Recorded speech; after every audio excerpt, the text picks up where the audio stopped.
வணக்கம். தமிழ் ஃபுட் கார்னர்ல இன்னைக்கு பாலக்கீரை தொக்கு பண்ண போறோம். இந்த தொக்கு சாதத்துல போட்டு பிசைஞ்சு சாப்பிடுறதுக்கு நல்லா இருக்கும். இட்லி, தோசை, சப்பாத்தி இதுக்கெல்லாம் தொட்டு சாப்பிடுறதுக்குமே ரொம்ப சூப்பரா இருக்கும். இப்ப எப்படி பண்றதுன்னு பார்க்கலாம். இது வரைக்கும் தமிழ் ஃபுட் கார்னர் சேனலை சப்ஸ்கிரைப் பண்ணாதவங்க சப்ஸ்கிரைப் பண்ணிக்கங்க.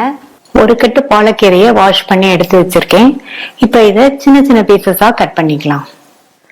கொஞ்சம் கொஞ்சமா எடுத்து திக்கான காம்பு பகுதியை நீக்கிட்டு இந்த மெல்லிசான காம்பு அப்புறம் கீரை எல்லாத்தையுமே சின்ன சின்ன பீசஸா கட் பண்ணிக்கலாம்.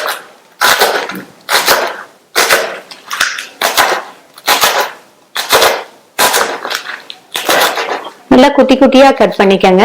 இந்த தொக்குக்கு கீரையை நல்லா சின்ன சின்ன பீசஸா கட் பண்ணணும், அப்பதான் நல்லா இருக்கும். இந்த மிக்ஸி ஜார்ல கட் பண்ண 3 மீடியம் சைஸ் பெரிய வெங்காயம், 10 பல் பூண்டை 2 கட் பண்ணி சேர்க்கிறேன். 3 டீஸ்பூன் தனி மிளகாத்தூள், 1 டீஸ்பூன் கொத்தமல்லி தூள். இத தண்ணி சேர்க்காம நம்ம சேர்த்திருக்கிற வெங்காயம் பூண்டெல்லாம் லைட் கோர்ஸா இருக்கிற மாதிரி அரைச்சுக்கலாம். இந்த மாதிரி லைட் கோர்ஸா இருக்கிற மாதிரி அரைக்கணும். இந்த பேன்ல 3 டேபிள் ஸ்பூன் நல்லெண்ணெய் சேர்க்கிறேன். இந்த தொக்குக்கு நல்லெண்ணெய் சேர்த்து பண்ணுங்க. அதே மாதிரி கொஞ்சம் அதிகமாவும் சேர்த்துக்கணும், அப்பதான் நல்லா இருக்கும். எண்ணெய் சூடாயிடுச்சு. இதுல 1 டீஸ்பூன் கடுகு, 1 டீஸ்பூன் உளுந்து, 1 டீஸ்பூன் கடலைப்பருப்பு, 1/4 டீஸ்பூன் சீரகம் எல்லாமே நல்லா பொரிஞ்சிருச்சு. இது கூட கறிவேப்பிலை, 4 பூண்டை மெல்லிசா ஸ்லைஸ் பண்ணி வச்சிருக்கேன், அதை சேர்த்துட்டு 2 கட் பண்ண காஞ்ச மிளகாவும் சேர்த்து லைட்டா வதக்கி விட்டாச்சு. இதுல நம்ம 1-2 அரைச்ச இந்த வெங்காயம் பூண்டு கலவையை சேர்க்கிறேன். ஸ்டவ் சிம்ல வச்சுட்டு சேர்த்துக்கங்க. இது கூட 1/2 டீஸ்பூன் மஞ்சள் தூளும் தேவையான அளவு உப்பையும் சேர்த்துட்டு சிம்லயே வச்சு நல்லா வதக்கி விடணும். நம்ம வெங்காயம் பூண்டை பச்சையா அரைச்சதுனால இதனுடைய பச்சை வாசனை போக சிம்லயே நல்லா வதக்கி விடணும். இது நல்லா வதங்கி எண்ணெய் பிரிஞ்சு வந்துச்சுன்னா பச்சை வாசனை எல்லாம் போயிடும்.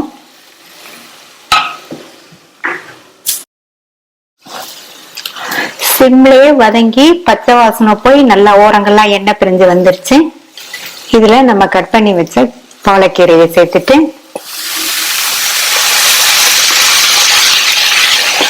சிம்லயே வச்சு வதக்கி விடுங்க.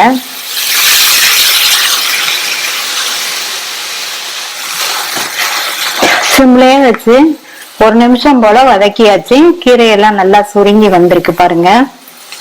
இப்ப மூடி வச்சிருங்க. ஸ்டவோட தீய கொஞ்சம் கூட்டி வச்சுக்கலாம். கீரையெல்லாம் நல்லா வெந்து வரட்டும்.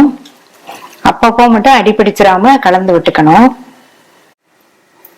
இப்ப 5 நிமிஷம் ஆச்சு. நம்ம சேர்த்த பாலக்கீரை எல்லாம் நல்லா வெந்திருக்கு. இது கூட வறுத்து பவுடர் பண்ண சீரகத்தூள் 1/4 டீஸ்பூன் சேர்க்கிறேன். கடைசியா சேர்த்துக்கங்க, நல்லா வாசனையா இருக்கும்.